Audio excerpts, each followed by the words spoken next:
उम्मीद करता हूँ आप सब अच्छे होंगे, मस्त होंगे, बेहतर होंगे, आपकी पढ़ाई भी बेहतर चल रही होगी। 12th केमिस्ट्री में चैप्टर 1 सॉलिड स्टेट में आज का जो हमारा टॉपिक है वो द्विविमीय एवं त्रिविमीय जालकों में एकक सेल के बारे में हम चर्चा करेंगे। ये पार्ट 3 है। इसके पहले आपको पार्ट 1 पार्ट 2 ऑलरेडी प्लेलिस्ट में मिल जाएंगे। तो आज का जो लेक्चर स्टार्ट होने जा रहा है वो पार्ट 3 है। मैं आप लोगों से एक चीज़ गुजारिश करता हूं कि यदि आप चैप्टर 1 2024 के लिए तैयारी कर रहे हैं तो एनसीईआरटी द्वारा हटा दिया गया है, लेकिन बेसिक के रूप में आप लोग इसे एक बार जरूर पढ़ लें। और चलिए शुरू करते हैं बच्चों।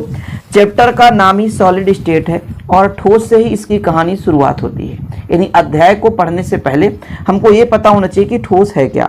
ठोस किसे कहते हैं बच्चों? तो जिनके रचक इकाई घटक अत्यंत पास पास होते हैं। यानी कोई भी पदार्थ है हमारे पास और उसके रचक इकाई घटक अर्थात जिससे वो मिलकर बना हुआ है। जैसे हमारे पास एक पदार्थ है और इसके रचक इकाई घटक अत्यंत पास हैं, बहुत पास पास स्थित है, तो आपके ठोस कहलाते हैं। ठोस के रूप में जैसे आप लकड़ी देख लो, कोयला देख लो, मिट्टी, पत्थर, लोहा, सोना, चांदी, ये सब सॉलिड स्टेट में होता है और ठोस है।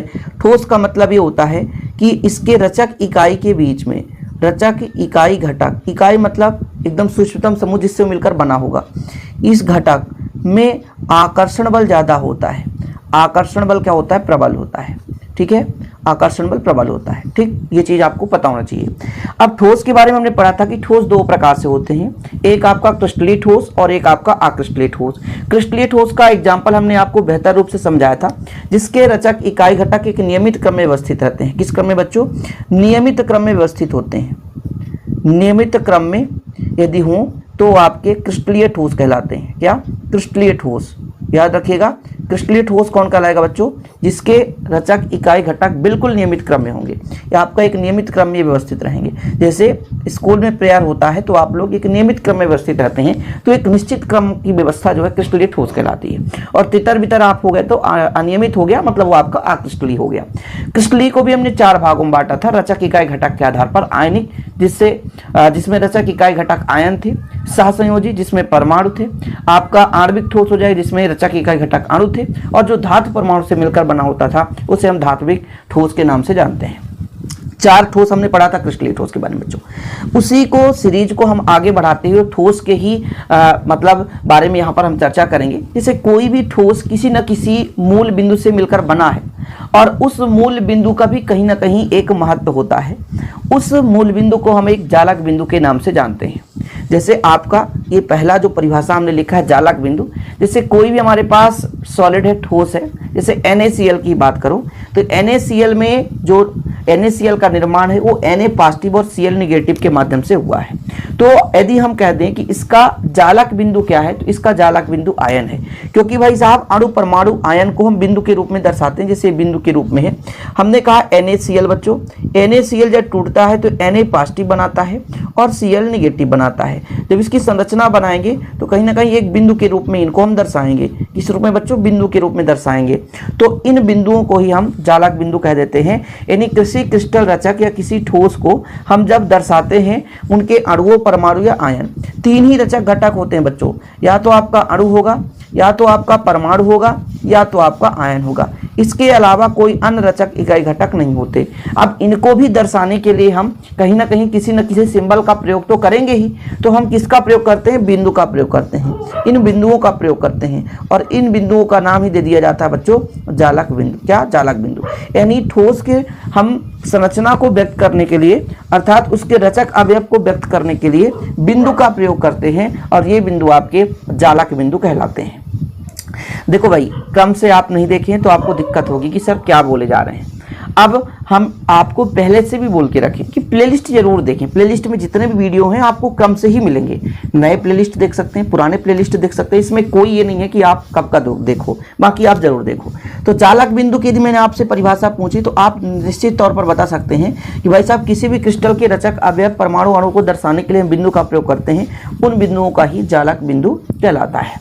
अब देखो भाई, जालक बिंदु की भी एक निश्चित लक्षण होती है कि जो हमारा कोई भी त्रिविम व्यवस्था है उसमें जालक का एक निश्चित स्थान है, एक निश्चित स्थान रहता है। ठीक है, एक निश्चित स्थान ही रहता है। ऐसा नहीं कि आप उसको कहीं भी ऐसा व्यवस्थित कर दो। जैसे NaCl की संरचना जब हम आपको पढ़ाएंगे तो बेहतर रूप से आपको समझाएंगे।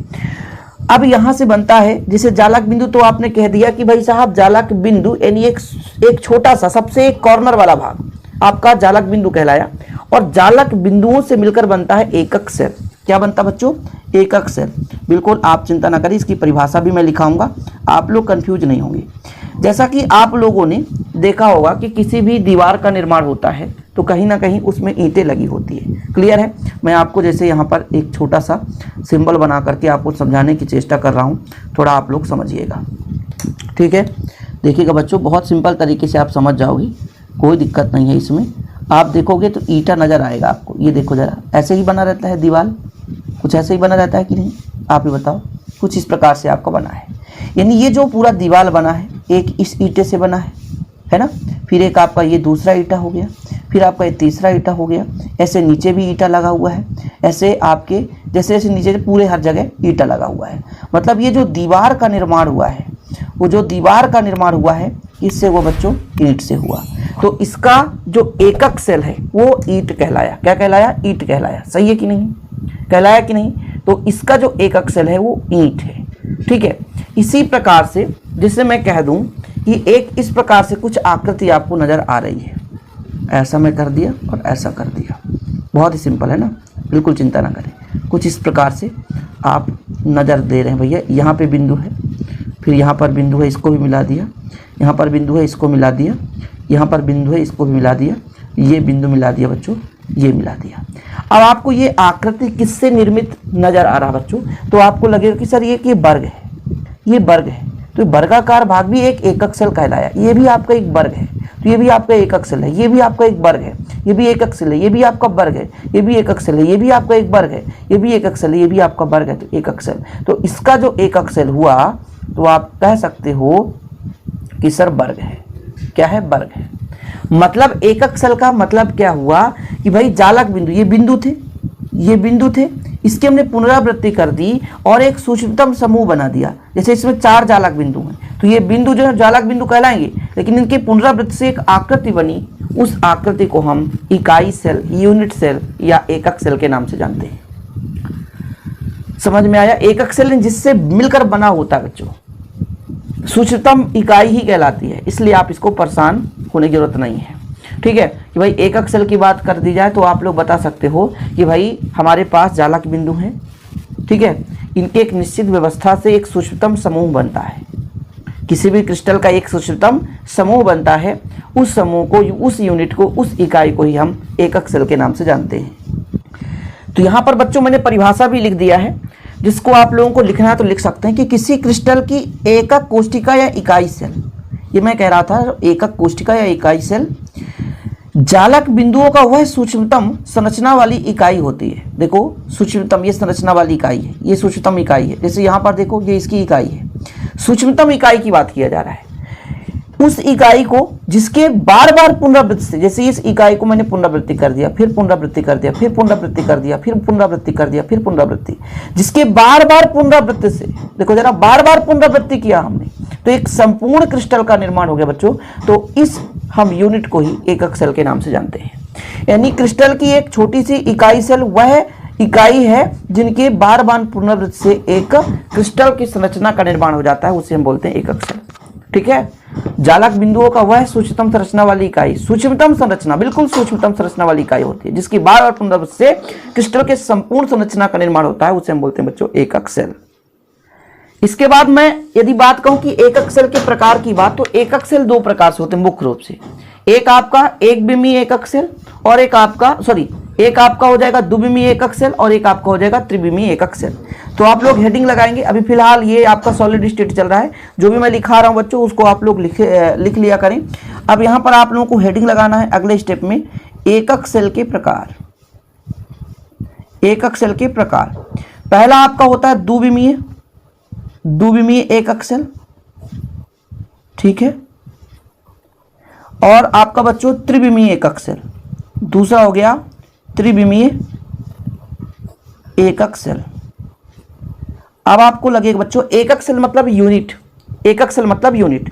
जैसे मैंने कहा किसी वर्ग से कोई भी मिलकर के एक क्रिस्टल का निर्माण हो रहा है, किसी वर्ग से हो गया या किसी आयत से हो गया, यही आपका ऐसा ही है, मान लो समांतर चतुर्भुज है, तो इनसे मिलकर के किसी न किसी एक क्रिस्टल का निर्माण हो रहा है। तो केवल इसमें दो बीमा है बच्चों, जिस भी बिंदु की बात करोगे उसमें दो बीमा, एक इधर एक इधर। इस बिंदु पर जाओगे तो दो बीमा, एक इधर एक इधर। इस बिंदु पर जाओगे तो इधर उधर दो बीमा दिख रहा होगा। इस बिंदु पर भी जाओगे तो दो ही बीमा दिखेगा, मतलब दो दिशा। बीमा का मतलब है दिशा। तो आप किसी भी बिंदु पर जाओगे तो बच्चों इसकी केवल दो ही बीमा नजर आएगी, कहीं पे आप इधर भी देख लो इधर भी जाओगे। और जब मैं यहां पर एक एकक सेल, जैसे मैं यहां पे घन बना दूं, ठीक है, एक घन बना देता हूं आराम से, ये बच्चों आपका घन बन जाएगा। ठीक, अब देखिएगा घन बनाने का भी तरीका होता है। अब इसको जोड़ दो, फिर इसको जोड़ दो, फिर नीचे वाले जोड़ दो, ये जोड़ दो, तो ये आपका घन बन गया। अब आप ही देखो, मैं कह दूं कि इस बिंदु पर कितने बीमा हैं, आप बताओ, तो कहोगे एक, ये दो, मतलब x हो गया, y हो गया, z हो गया। मतलब इससे जो मिलकर बना हो, घन से मिलकर जो बना हो, जैसे ईटा एक घन के समान है। आप लोग ईटे की बात कर लेना, किसी भी बिंदु पर जाओगे उसके आपके तीन कोर नजर आएंगे। जैसे आपका बुक ही है, ये त्रिविमीय है। जैसे आप इस कोर पर जाओ, इस कोर पर देखो, इसका कवर फट गया, इस कोर पर जाओ, एक नीचे से आ रहा है, एक ये बीमा हो गया, एक ये बीमा हो गया, एक ये बीमा हो गया। मतलब किसी भी बुक के कोर की जो बीमा है वो त्रिविमीय होता है। और हम बुक के ऊपर बुक दाएं बाएं ऊपर नीचे रख दें तो जो हमारा एक कहीं ना कहीं इकाई सेल बनेगा, तो सॉरी एक हमारा जालक बनेगा, वो त्रिविमीय एकक सेल से निर्मित माना जाएगा। तो द्विबीमा तो आप समझ गए कि कोई भी एक सूक्ष्मतम इकाई सेल जिसमें केवल दो ही बीमा हो, जिसमें केवल दो ही बीमा हो उसे हम बोलेंगे द्विबीमीय एकक सेल। लेकिन जिसमें तीन बीमा हो, यानी तीन एक्सेस हो, मतलब एक्स वाई जेड मान सकते हैं, तो उस प्रकार के एकक सेल को हम त्रिविमीय एकक सेल के नाम से जानते हैं। द्विबीमीय एकक सेल की परिभाषा लिखना तो लिख सकते हैं कि जालक बिंदुओं का सूक्ष्मतम भाग जिसकी पुनरावृत्ति पर जालक निर्माण होता है। बड़ा खतरनाक है ना, जालक का सूक्ष्मतम भाग मतलब एक क्रिस्टल का सूक्ष्मतम भाग है जिसकी पुनरावृत्ति पर जालक निर्माण करता है। मतलब उसी के बार बार पुनरावृत्ति बस कर दें तो एक आपका द्विबीमीय एकक सेल कहलाता है, केवल समतल पर, एक निश्चित तल पर। अब इसको मैं आप अपने भाषा में कहूं कि जैसे मान लीजिए कोई भी एक एकक सेल है, ठीक है, कोई भी हमारे पास एकक सेल है, केवल वो एक तल पर पुनरावृत्ति के बाद जिस भी क्रिस्टल का निर्माण करेगा, तो ऐसे एकक सेल को हम द्विबीमीय एकक सेल कह सकते हैं। फिर से एक भाषा में मैं आपको कहूं कि ये मेरे पास एक तल है, तल नजर आ रहा है, इस तल में मैं द्विबीमीय की बात कर रहा हूं। द्विबीमीय मतलब दो बीमा होना चाहिए, तो तल केवल द्विबीमीय होता है। आपको पता होता कोई भी तल है तो वो द्विबीमा है, तल। अब इसमें हम एक सूक्ष्मतम समूह बनाते हैं जो कि जालक बिंदुओं की नियमित व्यवस्था से बनता है। जैसे ये कहा मैंने, ये कहा मैंने, ये कहा मैंने, ये कहा मैंने, ये जालक बिंदु हैं। इनकी नियमित व्यवस्था से किसी तल में एक यूनिट का निर्माण हुआ, एक इकाई का निर्माण हुआ, तब इसे हम बोल देंगे द्विबीमीय एकक सेल। अब हम आपको 3D में तो नहीं बता सकते बच्चों, एनिमेशन सिस्टम तो हमारे पास है नहीं, कॉपी पेन में ही समझा सकते हैं। हमारे पास एक तल है, इसमें दो ही बीमा है। अब हम किसी भी क्रिस्टल का एक सूक्ष्मतम इकाई बनाए हैं कि इससे मिलकर के कोई क्रिस्टल का निर्माण हो रहा है। ये जालक बिंदुओं से मिलकर बना हुआ, जालक बिंदु इसके चार हैं, ये चार जालक बिंदु से मिलकर के एक छोटा सा इकाई बना है, द्विबीमा में है, यानी किसी तल पर है, तो इसे हम द्विबीमीय कहते हैं बच्चों। जैसे यहाँ पर आप देख भी सकते हो, आपकी बुक में भी एग्जांपल्स मिल जाएगा कि जालक जो वर्गाकार है, इस वर्गाकार एकक सेल से मिलकर बना होता है, चौकोर से भी मिलकर बना होता है, आयताकार से भी मिलकर बना होता है, षटभुजाकार से भी बना होता है। इसके बाद यदि आप त्रिविमीय एकक सेल की बात करोगे तो त्रिविमीय जालक की ज्यामिति दर्शाने वाले जालक बिंदुओं का सूक्ष्मतम समूह त्रिविमीय एकक सेल कहलाता है। यानी जिस एकक सेल से त्रिविमीय ज्यामिति का निर्माण होगा। त्रिविमीय कब बनता है बच्चों, मैं एक चीज आपको बता देना चाहता हूं। जैसे मान लीजिए कोई एक तल है, सिंपल है, ये तल है, तो इसमें एक एक्स अक्ष होगा और एक वाई अक्ष होगा, जेड अक्ष नहीं हो सकता है। लेकिन हमारा तल है और तल के ऊपर भी एक और बुक रख दिया, तो ऊपर भी हो गया, नीचे भी हो गया, दाएं बाएं हर जगह हो जाता, इसलिए वो त्रिविमीय कहलाता है। त्रिविमीय कहला। अभी एक सिंपल पेज है, ये एक बीमा है, इसके ऊपर आप पेज रखते जाओ तो इसकी मोटाई भी हो जाएगी, क्योंकि अभी इसमें दो बीमा का मतलब ये होता है कि इसमें लंबाई और चौड़ाई तो दो बीमा है। एक बीमा की मैं नहीं बात कर रहा हूं भैया, एक बीमा तो केवल एक्स अक्ष होगा, तो अभी ये केवल द्विबीमा है। द्विबीमा क्यों है, क्योंकि इसमें केवल एक्स और वाई है, अभी ऊंचाई नहीं है, जेड अक्ष नहीं है। वहीं पे यदि ऊंचाई भी हो जाए, किसी भाग में लंबाई चौड़ाई ऊंचाई भी हो, तो आपका वो त्रिविमीय कहलाएगा। जैसे मैं आपसे कह दूं कि एक पेज है, तो इस पेज में केवल लंबाई और चौड़ाई, ऊंचाई नाम मात्र को है, इसलिए इसको हम द्विविमीय मान सकते हैं। लेकिन वहीं पे हमने कहा हमारे पास एक बुक है और बुक में भैया लंबाई चौड़ाई ऊंचाई भी है, तो वो एक त्रिविमीय का उदाहरण बन जाता है। जैसे हमने यहां पर कहा ये घन है, ये घन है जिसमें 3 विमा है, एक्स भी, वाई और जेड है। इससे जब हम एक क्रिस्टल का निर्माण करेंगे तो क्रिस्टल का निर्माण होगा वो आपका त्रिविम जालक का क्रिस्टल होगा, यानी त्रिविमीय ज्यामिति हमें मिलेगा बच्चों। तो वो आपका त्रिविमीय एकक सेल कहला जाता है, जिससे कि त्रिविम जालक का निर्माण हो रहा होता है। कुल मिलाकर के इतना आप समझो कि द्विविमीय मतलब एक ऐसा इकाई सेल जिसमें केवल 2 विमा हो, एक्स और वाई, और त्रिविमीय मतलब 3 विमा जिससे हो जाए, यानी 3 विमाओं से मिलकर के कई सारे हम एकक सेल का निर्माण करके एक नए क्रिस्टल का निर्माण कर दें। त्रिविमीय 3 विमाओं में एक्स वाई जेड तीनों हो, तो वहां पर त्रिविमीय एकक सेल कहलाता है। परिभाषा लिखा देता हूं बीच बीच में, क्योंकि आप लोग परेशान ना हो बच्चों। अब यहां पर जैसे त्रिविमीय एकक सेल आया, तो त्रिविमीय एकक सेल को भी बांट दिया गया 2 भागों में। एक तो आपका प्राथमिक एकक सेल और एक आपका केंद्रीय एकक सेल। प्राथमिक एकक सेल क्या कहलाया? त्रिविमीय एकक सेल की मैंने बात कही आपसे कि त्रिविमीय एकक सेल का निर्माण कब होता है बच्चों? तो आपने देखा कि भाई हमारे पास जिसमें त्रिविम अर्थात 3 डायरेक्शन वाला आकृति हो जाए तो उसे हम त्रिविमीय एकक सेल कहते हैं। जैसे हमने कहा ये घन है, इसमें आप किसी भी बिंदु पर जाओगे तो 3 विमा मिल ही जाएंगे, एक्स वाई जेड। अब बच्चों ये कितने बिंदुओं से मिलकर बना हुआ है आप ही बताओ? तो मैंने कहा 4 ऊपर और 4 नीचे, यानी 8 से मिलकर बना होता है। यानी इसके जालक बिंदु कितने हैं आप ही बताओ? जालक बिंदु कितने हैं? तो आप कहोगे सर जालक बिंदुओं की संख्या 8 है, क्योंकि 8 कोण है। 8 कोण है। घन या घनाभ में 8 ही कोण होते हैं। तो यदि जालक बिंदु केवल इसके कोण पर है, जैसे हमारा ये घन है, तो मान लीजिए एक एकक सेल है, यदि जालक बिंदु केवल एकक सेल के कोण पर हो, ठीक है, तो आपका प्राथमिक एकक सेल कहलाता है। जैसे एकक सेल के केवल कोनों पर जालक बिंदु होने पर यह प्राथमिक एकक सेल कहलाता है, जैसा कि डायग्राम में आपको देखने को मिल जाएगा। कि भाई साहब हमने भी वही डायग्राम बनाया कि हमारे पास ये केवल और केवल क्या है, एक घन है, और इस घन में आपने देखा कि कितने कोण है बच्चों? 1 2 3 4 5 6 7 8 8 कोण है। तो 8 कोण पे ही 8 जालक बिंदु हैं। इसके अलावा तो कोई जालक बिंदु है नहीं, नजर आ नहीं रहे हैं। तो इसको हम तो यही कह सकते हैं ना कि हमारा एक प्राथमिक एकक सेल है, मतलब जहां होना चाहिए उसके अतिरिक्त और कहीं नहीं है। ये देखो जरा, ये आप देखो, यहां पर भी देखो, ठीक है। इतना तो क्लियर हो गया कि प्राथमिक कब कहलाया? केवल और केवल कोण पर उपस्थित हो। यहां पर देख सकते हो 4 यहां 4 यहां, तो 4 कोण है ऊपर, 4 कोण नीचे, तो 8 कुल जालक बिंदु है, 8 कोण है, तो ये प्राथमिक यूनिट सेल कहलाया। अब यहां पर एक बात बना कि केंद्रिका एकक सेल या केंद्रित एकक सेल कब कहेंगे? कि भाई केंद्रित एकक सेल जब कहलाएगा जब इस कोण के अतिरिक्त इसके मध्य में भी कोई एकक सेल आ जाए। एकक सेल नहीं बोलेंगे, जालक बिंदु आ जाए। जैसे हमने कहा कि हमारे पास एक, फिर से अलग से हम एक आकृति बना लेते हैं आपको समझाने के लिए।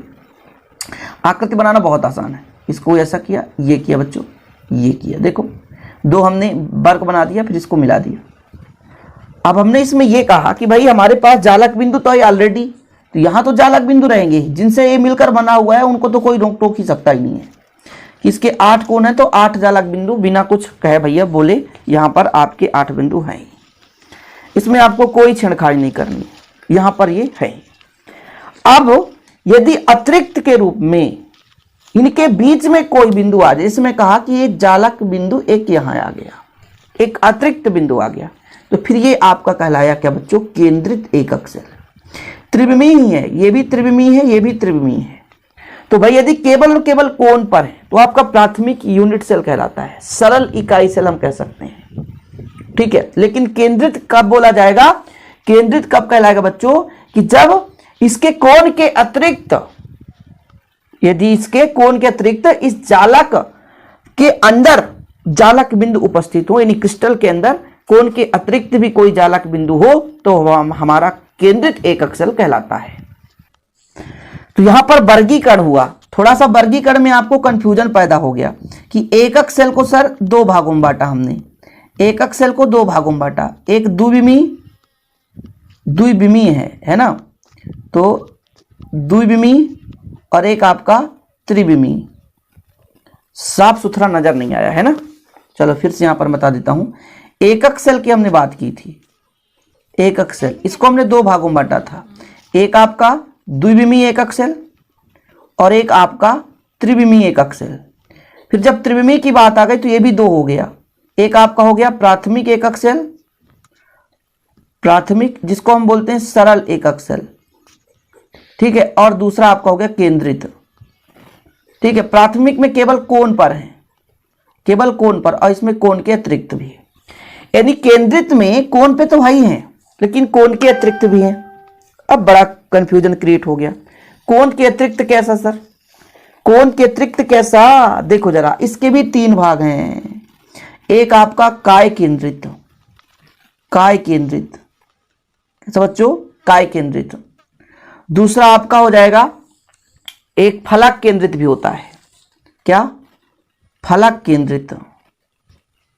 थोड़ा समझिएगा, एक काय केंद्रित, एक फलक केंद्रित, और एक आपका अंतः केंद्रित एकक सेल जिसे बोलते हैं। तीसरा हो जाएगा आपका अंतः केंद्रित। यह तो क्लियर है कि त्रिविमी की जब बात आ जाती है, इसको दो भागों में बांटा कि प्राथमिक और केंद्रित। प्राथमिक में केवल कोण पर है, लेकिन इसमें ऐसा नहीं है। काय केंद्रित में अपन क्या करेंगे कि कोण पर तो है ही।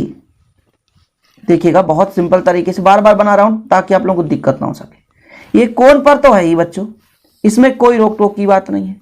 8 है तो कोण पर तो वही है, लेकिन कोई कोण के अतिरिक्त बिल्कुल सेंट्रल पे हो, बीच में हो जाए तो आपका काय केंद्रित, एक ही जालक बिंदु बीच में हो गया। इसके बाद जब हम फलक पर पहुंचेंगे, फलक पर ये देखिए आप लोग, ये डायग्राम आपका बन चुका है। फलक, कितने फलक होते हैं? तो ये आपके 8 तो ऑलरेडी पहले से हैं, 8 ऑलरेडी पहले से हैं। अब फलक केंद्रित में प्रत्येक फलक के केंद्र पर हो। जैसे मैंने कहा, एक ये फलक आपको नजर आ रहा है ऊपर वाला, इसका बिंदु ये हो गया। इसका आपका एक ये फलक, इसका बिंदु ये हो गया। फिर एक आपका ये फलक, इसका बिंदु ये हो गया। ऐसे बच्चों यहां पर टोटल 8 फलक हैं। ये क्यों हो गया? फिर एक ये आयत का हो गया, फिर एक आपका ये फलक हो गया। टोटल 8 फलक हैं। तो सॉरी 6 फलक हैं, 6 फलक है ना। प्रत्येक घन या घनाभ के 6 ही फलक होते हैं, इसलिए 6 आपके बिंदु हो गए। यानी प्रत्येक फलक पर एक एक बिंदु। ये आपका फलक केंद्रित हो गया। काय केंद्रित बिल्कुल सेंट्रल में। अंतः केंद्रित में क्या होता है कि आमने सामने फलक पर होता है कि एकक सेल के कोनों के अतिरिक्त एक एक जालक बिंदु किन्हीं दो विपरीत फलकों के केंद्र पर हो। जैसे हमने कहा कि ये बच्चों हमारे पास एक छोटा सा घनाभ का निर्माण हुआ और इसके 8 कोनों पर 8 जालक बिंदु स्वतंत्रता पूर्वक स्थायी रूप से हैं। ठीक है। अब बच्चों मैंने कहा किसी दो फलक में, जैसे मैं कह देता हूं एक ये फलक, इसका जालक बिंदु यहां पर है और इसके अपोजिट में एक ये फलक नजर आएगा आपको, इसका जालक बिंदु ये हो गया। अब 6 फलक कैसे नजर आ गए थे? मैंने कहा एक ये हो गया, इसका अपोजिट एक ये हो गया। अभी मैं सिर्फ एक की बात किया, ठीक है, कोई दिक्कत तो नहीं है। दूसरे नंबर में आपका फलक इधर का देखो जरा, एक ये आपको नजर आ रहा है, इसका अपोजिट ये नजर आएगा। टोटल 6 फलक मैं आपको काउंट करा रहा हूं, ठीक है। ये 6 हो गए, नजर आ गए 6। इसके बाद 7वां नंबर ये वाला आयत देखो नजर आएगा, और एक ये वाला इसका अपोजिट, तो ये 8वां, सॉरी ये आपका 5वां नंबर हो गया और ये 6ठा नंबर हो गया। टोटल 6 फलक होते हैं ना, 8 नहीं 6 फलक होते हैं। तो काय केंद्रित में कोण के अतिरिक्त एक सेंटर पर, फलक में कोण के अतिरिक्त प्रत्येक फलक पर, अंतः केंद्रित किन्हीं दो विपरीत फलक में होना चाहिए तो आपका अंतः केंद्रित कहलाता है। काय केंद्रित एकक सेल, इस एकक सेल में कोनों के अतिरिक्त जालक बिंदु एकक सेल के केंद्र पर है तो काय केंद्रित एकक सेल कहलाता है। फलक की यदि हम बात करें तो फलक में एकक सेल कोनों के अतिरिक्त जालक बिंदु के प्रत्येक फलक पर है तो आपका फलक केंद्रित। अंतः केंद्रित कब कहलाएगा? इस एकक सेल में कोनों के अतिरिक्त एक एक जालक बिंदु किन्हीं दो विपरीत फलकों के केंद्र पर पाया जाता है। ठीक है बच्चों, ये क्लियर हो गया। आज के लिए इतना ही, और अगले लेक्चर में आपका आगे का सीरीज आएगा। बिल्कुल आप निश्चिंत रहें, तैयारी करते रहें। वीडियो पसंद आए तो लाइक करके